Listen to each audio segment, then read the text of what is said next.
when you run your own business, I mean, one thing that I know people from, I can tell you as a recruiter, one thing that people struggle from the big four transitioning to a smaller firm is the infrastructure around them is so huge. Like there's a research person, an IT person, a marketing person, an expert in this, and the BD guys. Like you've got so many resources around you. Whereas when you run your own little firm or you go into a smaller firm, you're everything. Like you got to Yeah. fix your own IT issues. You got to do your own marketing.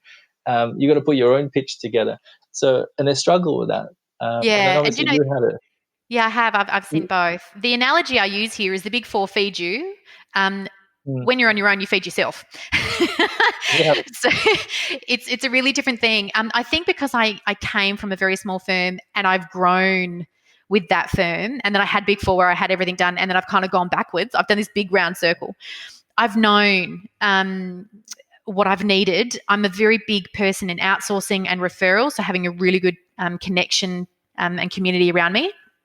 But I couldn't do what I do without my amazing team, like Lee Duffield, who's my general manager. Um, she shoulders a lot of that day-to-day burden as well, and she has been amazing, and I couldn't do what I do without her. I've also got Rhett, who's my senior, who just, has taken on all the compliance work. It is the team that you have that makes it you. It's never about you. It's never about me. It's about the Mm, team. We could not do it without each other. And also the community around me in relation to allowing me to work while still having a family. Like my dad, I couldn't have done this without his support. He's just rock solid when it comes to babysitting. So you need to have the team around you or the capacity to get the team. And I do that by outsourcing a lot of the stuff. So what we chose to do here is say, what are our strengths? We'll play to each of those strengths. So for me, it's the sales, marketing, communications, advisory. For Lee, it's the technical tax, the general managing, the admin, the cloud. For Red, it's the compliance, accounting, tax, So we look at each of our strengths and then we say, well, where are our weaknesses? Let's just stopgap them. So we're really quite strategic around that. How much growth have you had over the last sort of 12, 18 months? A lot. We've most probably put on about, like when we came on board, we were sitting around the 556s. We're now nearly topping out of the eights. So that's a fair amount in a very small space of time, and we're still growing. And what's the plan for the next, I don't know, 5 years? Like what is the vision for your firm? Interestingly, we never wanted to be too big. We did it because we're really passionate about it and we just wanted to be a bit boutique. But we had these 5-year plans, and we're like, we're kind of already going to reach them. What do we do? So we've already kind of reset the bar a bit, and hence why we're outsourcing now as well. That was never actually in our original plan, just to get volume and scalability. So we set up the practice and we put an enormous amount of work into our tech stack and our processes so that we could scale. And so my strong suspicion at this point is that we'll scale through an outsourced model, focusing on our key areas of bookkeeping, compliance, and cloud and tax. So the game plan is growth still, but I think at some point there'll most probably be a bit of a cleansing for clients that may not fit before we get too much bigger. So our focus is really more profitability rather than revenue at this point. We're very picky about what clients we take on, and I'm getting pickier. They really do need to fit with and align with us and be willing to pay. Obviously, we've been really, really lucky with that. But we do have, I guess, we're very clear about what we do and what we don't do. Like I'll tell clients, I don't think we're the right fit for you, or we definitely don't do that, but I know somebody that does. Like if somebody came in with M&A work, I'd be like, no, we don't do that. Here's that person. Whereas I know some people are like, oh, no, we'll try and do everything. And I'm just not a big believer in that. We have sweet spots. I want to stick in the sweet spot because that's where the profit is and that's where the margin is. And that's what we love to do. So we're really specific on what we do. We're really specific on the clients we take on board. Yes, we want to grow. Yes, we can because we've got the scalability, but it's really maintaining that profit line. That's the most important thing for us right now. Yeah. No, look, I'm a big believer in that as well. You know what they say? I think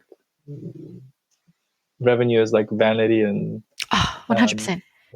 yeah, I'm Like, a and big this is people believer in chase profit as well. revenue, and it's like, why would you chase revenue if you're making losses? Like, I'm chasing profitability.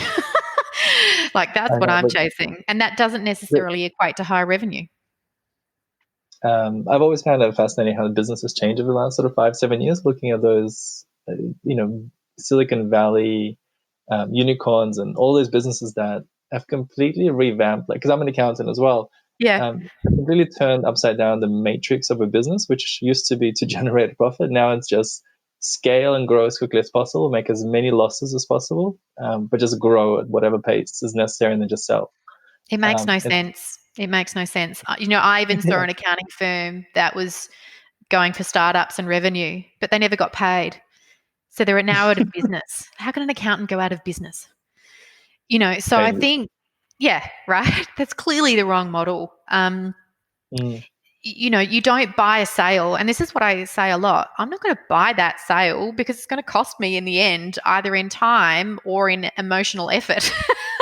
yeah, And both of those are just as valid to me. I don't want to work with somebody that is difficult or hard or I don't like. I just don't. And that's my choice. I would prefer to say no to them. I agree. Um, you talked about tech stack and scaling. What is your tech stack in your practice at the moment that you guys develop or It's use? big. Do we have half an hour? We do. Do you know the CA magazine? We gave them our tech stack and they put it in their CA Catalyst magazine.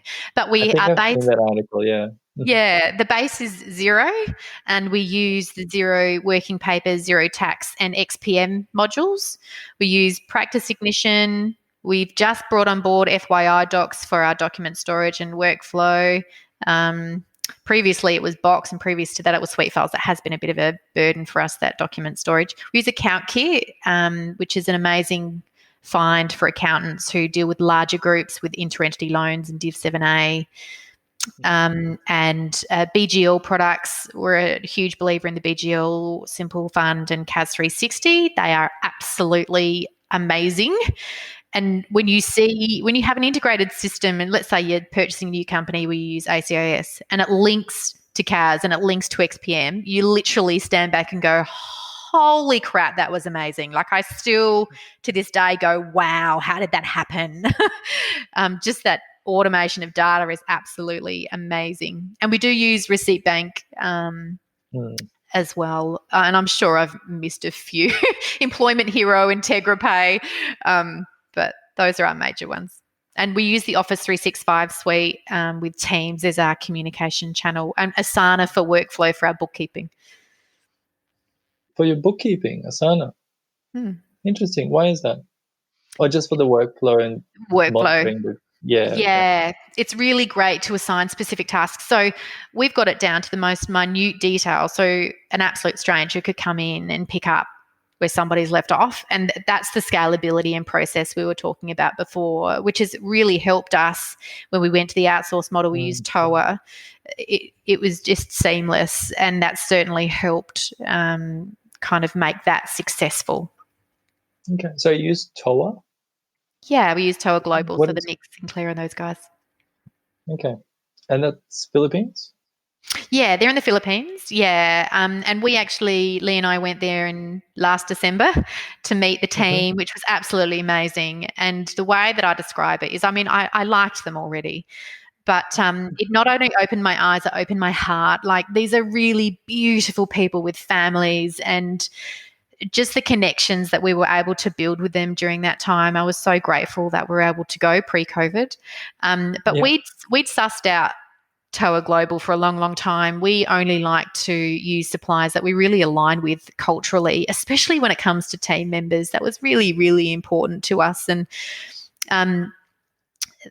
they just didn't put a foot wrong, and we were so aligned in culture, and they've honestly been a fantastic fit for us, and the team members that we've got on board have been amazing. We even got one of those unicorns that people speak of, where she'd worked for an Australian firm and knew every single cloud product that we'd worked with. So it was just like, oh, Wow. this is amazing. So she literally hit the ground We're running. hiring her. Yeah. Yeah, that's right. And I had to fight for her too. But Yeah, so we've been super, super impressed. And, you do have to put time and effort and work in to make that successful, just like you would any normal team member. Mm. And I think this is where some people fail with the outsourcing model is they presume somehow that they can read minds or that they know what to do. Well, of course they don't. Every single person needs to have time and effort and training and education and support and communication to make Well, them successful. I think it's that word outsource. It's like, well, I don't have time. I've outsourced it to you. Now deal with it. But that's not what Versus outsourcing is at all. exactly, it's just a person that's part of your team, but they're just in a different country. Correct. And the more And you have to treat them the same way. I outsource a lot of things. I outsource my marketing now. I don't Mm. just say, do all my stuff, see you later. I engage with them. I talk with them. I communicate with them. That was what makes it better. That's what makes it more authentic. So with any person that I have a supplier relationship or an outsource relationship with, it's a relationship. I put time and effort in, just as I would hope they would in return. And that's what makes it successful. And so I hear a lot of people say, oh, I've had these people come on board and they just didn't work. And I'm like, but why? Like, and they want to know why we've made it work. But I suspect the issue resides with what they have not done. Mm. How big is your team now? Your outsourced team? So we've got 2 in the Philippines and 3 Hmm. here. Including yourself? No, that was excluding me. Okay, that's you. So, and the Philippines team was from the very get-go, or was that sort of No, recent? they started in November last year. Okay. Mm. And then was that always part of the plan to No. outsource that? Yeah. We How did only that did it come because we about? grew so quickly. We were growing so quickly. And we'd kind of been following TOA for a while. And because of the growth trajectory, we kind of sat down and said, if we're growing this quickly, we really need to resource quickly. We also live in Adelaide, right? So it's really difficult to find the exact type of person you're looking for and not, you know, have to pay through the roof. But the benefit of TOA was it was just so scalable. We can bring in and take off people as and when required. And we did consider a grad and we did try. But once again, there was this gap, this level of knowledge gap that we couldn't fill because we were so busy. So we needed to bring on board people that had years of experience that we could guide. And so it was really a resourcing where they just had the right people at the right time for the right fit and it worked. And it was, for us, it was a trial. We thought, what's the harm in giving it a go? And because of our setup being all cloud-based and we had all the processes in place, it was literally 1 + 1 + 1 = 3. Like it just made sense. And Do they we've have been any client? Sorry, do they have any client interaction? The Philippines team? Yeah, so Joe does, yeah, and I wouldn't mind. They have like the girls that we've got, they've got like on their English accuracy is like 95%. It's better than some, Some some of the people local here. stuff, yeah. Their spelling is amazing, and that it's really from the Philippines. It's more of an American culture. They're actually very aligned to us and who we are, and they're very respectful people and. Culturally we fit and it just makes sense. So there's been no issues and I would have no issues with that whatsoever.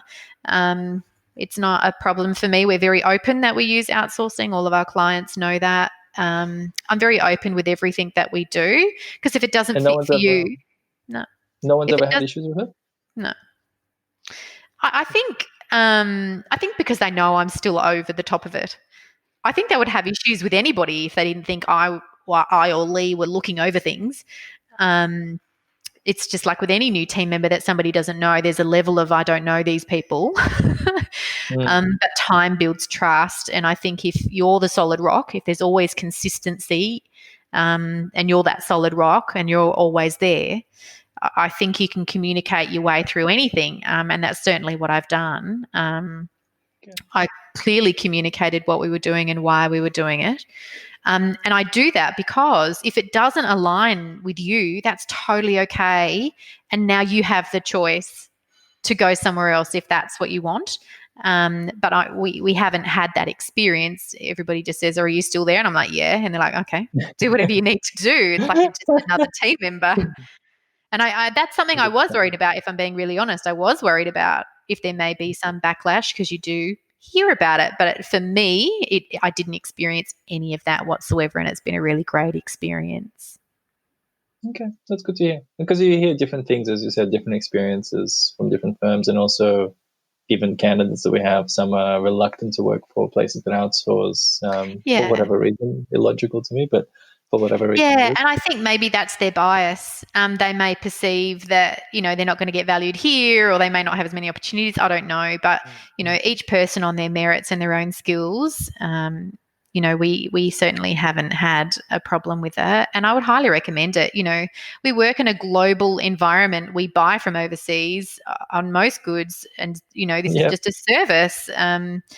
These people, and this is the thing that I realized more when I visited, they are beautiful people with beautiful families and friends. And, I would, of course, I'm going to support them and care for them and want them to do well, just as I would somebody here. It makes no difference to me. It's the person rather than where they're located. And so I think that's most probably where, if we try and have a global mindset, I think that, we can kind of help each other. Makes sense. Speaking of opportunities, like, what would be your advice? And especially, like, we're touching on a lot of interesting points. There's the automation piece, there's the AI piece, there's the outsourcing piece now as well. What would be your advice to a student right now in accounting, or thinking of getting into the industry of bookkeeping? What should they be considering? And Know your tech.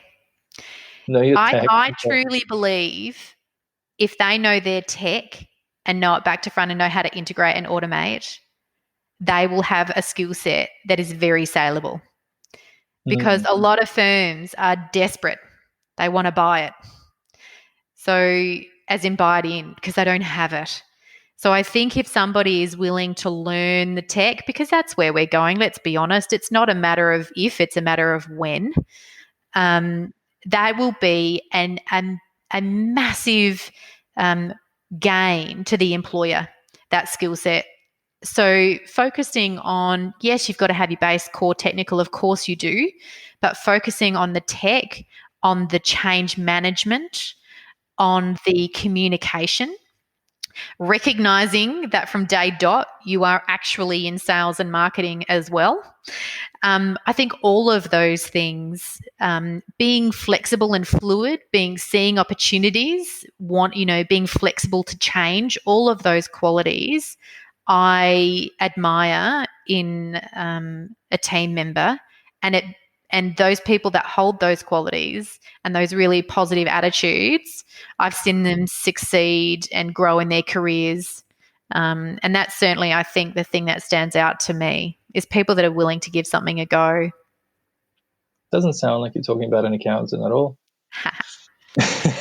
Interestingly, there are. I see what I call the new breed, and they are like that. Do you know the amount of people that have come up to me in the past at conferences when we were allowed to have them, or connect with me on LinkedIn, or want to catch up with me or have a chat? These are guys that are gunning for it. They love it. They want it. They're excited about it.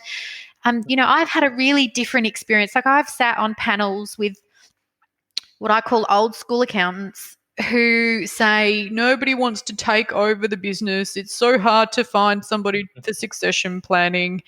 And I say, really? Because, like, I haven't found that. I've found people that are really invested and want to grow and want to have opportunity. And, I think we have to make it an opportunity. It can't be some mangy old moldy carrot that, you've been doing the same thing for 50 years and your client base is dying and you want to buy in at, 3 times the dollar. Why would I want that? I'm getting legacy systems. I'm buying crap. This person could literally walk out the door and start their own firm because all of the barriers to entry are low.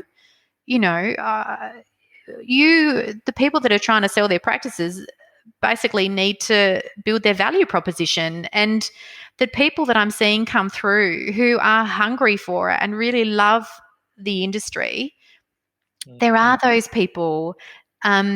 And so I'm buoyed by the fact that there are people out there like that. And I think it is a changing industry. And yes, there'll always be those that like it the way that it's been. And there'll be some staff members that like that too. But I think, there's more now on this end of trying to make it a bit more innovative and exciting and more advisory and, more techie. But maybe it's just the circles I travel in. Echo chamber. Maybe, no, it's true. maybe. It's true because it feels like there's a wide chasm between sort of the old school and the new school now. I think it is getting wider, but I think in time, some of the old guys will retire, and maybe, just maybe, their successors will want to change things up a bit. You've kind of made it seem like it's been an easy path for you over the last 2 years. You just started your own firm, flew in there, set everything up, and it's been smooth sailing. I guess, what about on the flip side of that? What have been the major or the biggest challenges or the pain points of the last couple of years? The pain points are document storage. It's been like my bugbear. We did have a staff member come across with us that left, so that was pretty sad, but that was more a joint decision around it just not working. So I think HR matters are always hard, and that was so sad for me because I adored her as a person and I miss working with her. So that's, getting the right staffing, I think, is always an issue. What other pain points were there? The pain point of growing too quickly, it is actually quite painful and feeling like, whoa, we need to slow things down a little bit because client service is a huge factor for me and I don't want that to drop. But honestly, I've had so many positive things come from it, like the freedom and the joy I've received from running my own business far outweighs the stress. And I think because I just love it so much, it's maybe what some people would consider stressful or hard. I'm like, oh, well, I just roll with it. It's just one of those things. I think every business, has its moments. COVID was a moment, I guess, where something happens that you don't expect, and how do you quickly, put in place the strategies to move forward and look after your team and look after your clients and work from home while you're a busy mum. That was really, really difficult. So I'm glad I live in Adelaide at this point. Hey? Tell us a bit more about that as a mum, because we've had that issue. Most of my team is remote, and it's a lot of mums, and some are single mums, and they struggle with the whole homeschooling thing. And my heart goes out to them. Kids. My heart truly goes out to them. I actually put a video up on LinkedIn about it. It was a bit tongue-in-cheek. I explain it like everything I ever outsourced in my life came home to roost. So obviously I was homeschooling year 9 and a year 5 student. I have my youngest who's 2. So my dad, who babysits, couldn't babysit because he was in a high risk category. So I had 3 children at home, working from home from the busiest times we've ever had, trying to get on top of new legislation, clients being really stressed out. The children do not let me work. So I was, there's a Dolly Parton meme going around, working 9 o'clock to 9:05, 9:10 to 9:17, 9:32 to 9:37. It was literally little pockets. And I found it incredibly difficult. My cleaner couldn't clean because she had a little one that she couldn't get looked after. My father-in-law, who I love dearly, passed away, and they came from a very Greek culture. It's a really big deal, and so having to grieve, but without having people around you, it was actually one of the most stressful times in my life. But I think this is where resilience comes in, and I knew it was a time, and I knew that it would pass, and I would just focus on the things that I could do and not hold myself to a really high count. And I was really honest with clients, and I'd say, look, my children are most probably going to come in, please understand that. Or if I couldn't get something done straight away, I'd be like, could you just wait 2 hours or 3 hours until my little one's gone to bed so I can do this? Once again, communication being the key. I truly believe you can communicate your way out of anything. You just have to be honest and clear. And I think when you set those And expectations up boundaries. and boundaries, when you set those expectations up and those boundaries and live by them, I think that you can kind of work through most things. And I know that my experience is not uncommon to a lot of working mums who, Rebecca Mahalik, another really powerful woman in the industry. We had a conversation the other day, conversations over coffee through practice ignition, which we discussed this particular matter and how difficult it was. And I'm grateful that I live in Adelaide, that we're basically back to normal, because if that wasn't the case, I might be saying a very different thing right now. No, it's been a challenging time. And it's back to being a challenging time in Victoria. That's For right. them. And so my heart goes out to them. And so, how do we support them as a community, as an accounting community? How do we get around them and lift their spirits a little bit and connect in with them and make sure that they're okay? So if there are people that in the industry in Melbourne, connect with them and say, are you okay? Is there anything I can do to help? Like, surely there is. Are you still involved with the Life Back? Life Back? This actually came from a client of mine. So Life Back was a not-for-profit that was established to help with men's mental health. So Anthony Hart, who really headed that up, has actually started his own business, which is called Heart Wellbeing, and that involves or has a portion of the Life Back. And he goes around and speaks about it. So he had an episode in his life where he suffered from depression, and he actually made an attempt on his own life and fell from like a 12-story building, and he survived. And so he now speaks about that to many people, and really just talks around the really simple steps that you can take to help yourself work through, levels of depression. And that's really around exercise, rest, limiting alcohol and drugs, and talking, communication yet again. And I brought it up because we spoke a lot about like the stress factor and balancing life. Yeah, that's right. And if I'm being really personal, my youngest sister took her life through suicide. So it was a matter that was really close to my heart. Yeah, it was a matter that was really close to my heart. And so having Anthony as a client, it just kind of aligned. And so I really helped him, I guess, build that brand and support him wherever I can to get that story out, because it is so important. Are you okay? It's so important to ask. And I know that suicide and mental health impacts a lot of us, not us individually, but maybe the people that we care about. And when you speak to people, most people have been impacted in some way through mental health issues. So important to talk about it, so important to help where you can. Yeah. Okay. Look, I've only got two more questions. One is, I guess they say, hindsight is 20/20. What would you have done differently in your career or in your business?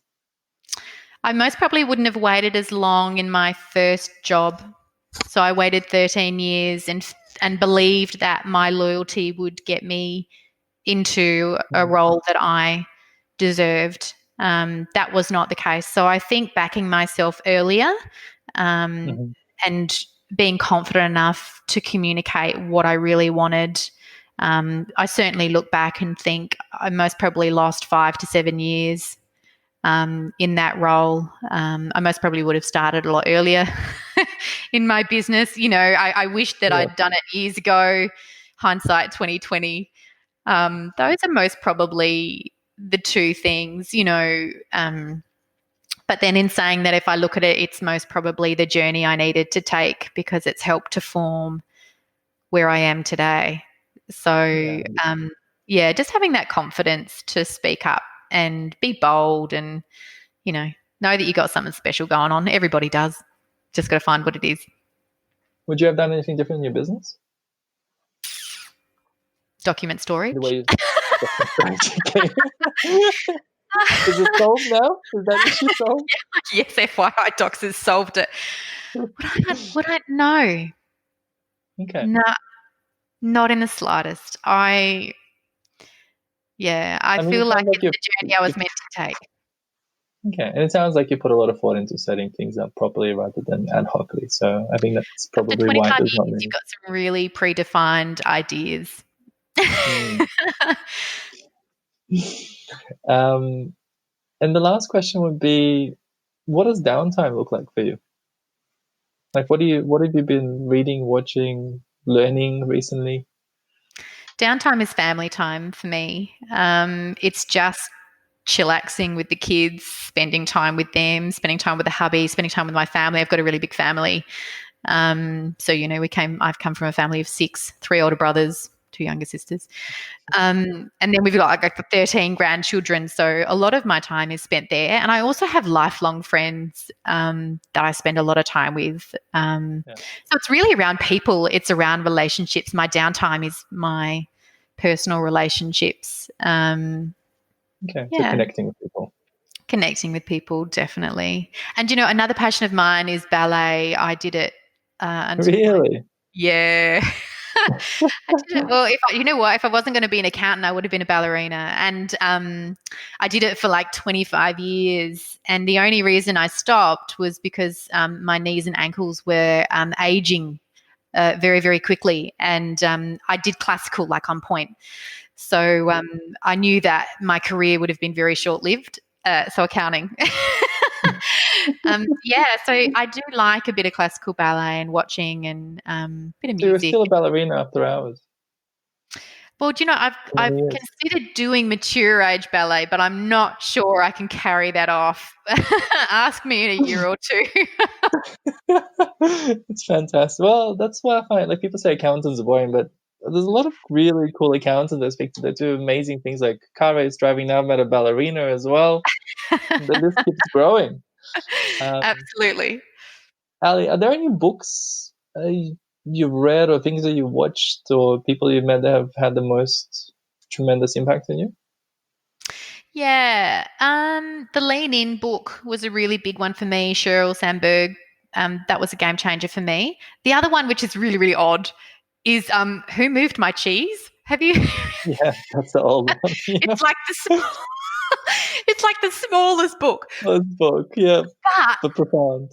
there is so much power. Like I've done a lot of presentations, and I think in every single presentation I've mentioned that book because it's about change and how people react to change and behaviors to change. And it has that, you can put that in anything, sales and marketing, and you can Yeah. put that in innovation and tech. And so those are my two. Weird as that Okay. may be. What about Lean In? Why was that a game changer for you? I think in the book, she'd written down words that I'd felt, and she'd written them like I'd lived it. I'd lived her experiences, It and just resonated with you a lot. it absolutely resonated with me. And there was a great amount of power around finding, who you are and being confident in that. And, even little things like, there are statistics around, women and men who have the same level of skill set and experience. If they're going for a job and there's a skill that the person, then they say, do you have this skill? The woman, if she hasn't done it, will say no. And the man will say, yeah, I could do that. And Mm. so it kind of broke open this really big open world to, oh my gosh, I do that. Like maybe I should just say, nah, I can do it. And because I know I can, it's just I haven't actually yet. So Yeah. it was all those little nuances. And it was like I was reading my story. Okay. Ali, thank you so much for your time. I really Thank appreciate you it. so much for having me. It was amazing. Thank you.